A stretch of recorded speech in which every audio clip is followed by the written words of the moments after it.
Spiritual obsession is a topic that arouses curiosity and concern in many people.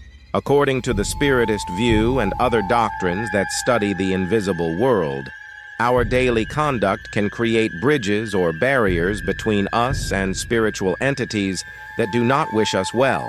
Understanding which behaviors make us vulnerable is essential to maintaining spiritual balance and inner peace. Cultivating feelings of hatred and revenge hatred is one of the most destructive emotions we can harbor. When we harbor resentment, deep resentment, or a desire for revenge against someone, our energetic vibration becomes dense and heavy. This emotional state acts as a magnet for spirits that share these same negative vibrations. Obsessive spirits identify in these people's souls attuned to their dark purposes. They approach, reinforce these negative feelings, and may even suggest thoughts of retaliation. It's as if our minds become fertile ground where these entities plant seeds of discord and suffering.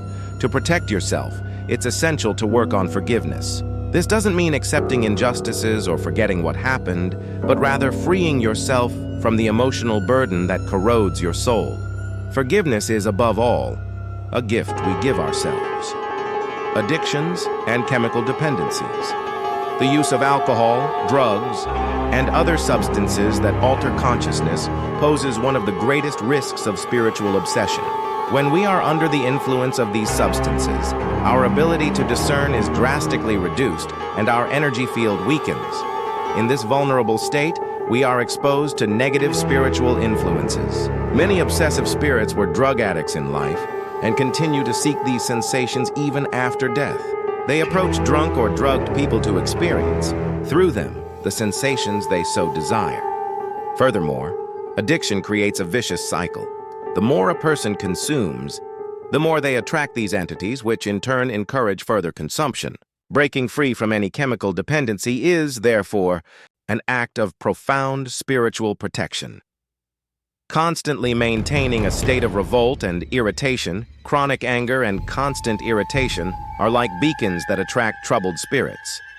People who live permanently dissatisfied, complaining about everything and everyone, emit a low vibrational frequency that resonates with equally angry entities. This behavior creates a turbulent internal environment where negative thoughts spiral.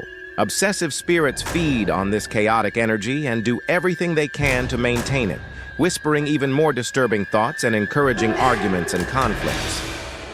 The pursuit of serenity is the best defense. Practices such as meditation, conscious breathing, and therapy can help develop emotional intelligence and learn to respond to life's challenges with greater balance. Feeding obsessive thoughts of a negative nature, our mind is our spiritual home, and we need to be careful about what we allow to inhabit it. When we dwell on obsessive thoughts related to jealousy, envy, greed, or unbridled lust, we open doors for spirits with the same tendencies to approach. These repetitive mental patterns function like negative mantras that connect us to lower dimensions. The more we repeat certain thoughts, the stronger this connection becomes. Obsessors perceive these fixations and amplify them, making it even more difficult for the person to break free from these patterns. Mental discipline is essential. Replacing negative thoughts with positive ones, cultivating gratitude, and seeking to occupy the mind with constructive activities are effective protective strategies. Isolating yourself socially and cultivating harmful loneliness there. There's a difference between healthy moments of solitude for reflection and harmful isolation. When someone completely withdraws from social life, avoids meaningful relationships, and withdraws into their own world of bitterness, they create an environment ripe for obsessions. Isolation deprives us of the renewing energies that come from positive human contact. Without these exchanges, we become more susceptible to negative influences. Obsessive spirits prefer to act on isolated people, as there is less external interference that can disrupt their patterns of influence. Maintaining healthy social connections, participating in groups with positive goals, and cultivating true friendships are ways to strengthen our spiritual protection. The love and support of loved ones creates a powerful, energetic barrier. Neglecting spiritual and moral life, when we completely abandon any spiritual practice or live without moral principles, we become like a house without doors or windows, completely exposed. Prayer, meditation, and uplifting reading create an uplifting atmosphere that wards off negative influences. Living without a moral compass makes us vulnerable to all kinds of harmful suggestions.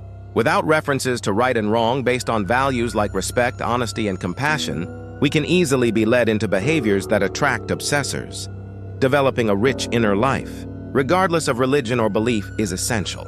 Moments of connection with the sacred self-discovery practices and the pursuit of living according to high values are essential safeguards. Pursuing spiritual practices. Without adequate knowledge or protection, curiosity about the spiritual world is natural, but it must be accompanied by responsibility and knowledge. Participating in mediumship sessions without preparation, using Ouija boards as a joke, or engaging in occult practices without proper guidance can open dangerous portals. These practices, when performed irresponsibly, can attract entities that pose as evolved spirits but actually have dark intentions. It's like inviting strangers into your home without knowing who they really are. If there is a genuine interest in spiritual study, it is essential to seek out reputable centers, with experienced and responsible people who offer adequate guidance and protection during practices. Conclusion. Understanding these 7 behaviors helps us become aware of our spiritual vulnerabilities. The good news is that we have the power to choose. Every decision to cultivate positive thoughts, forgive, seek emotional balance, and live with high values strengthens our natural defenses. It's not about living in fear, but rather about taking responsibility for our mental, emotional, and spiritual lives. When we keep our inner home clean and illuminated, negative entities simply don't find room to settle. The best protection against spiritual obsessions is living with awareness, love, and purpose.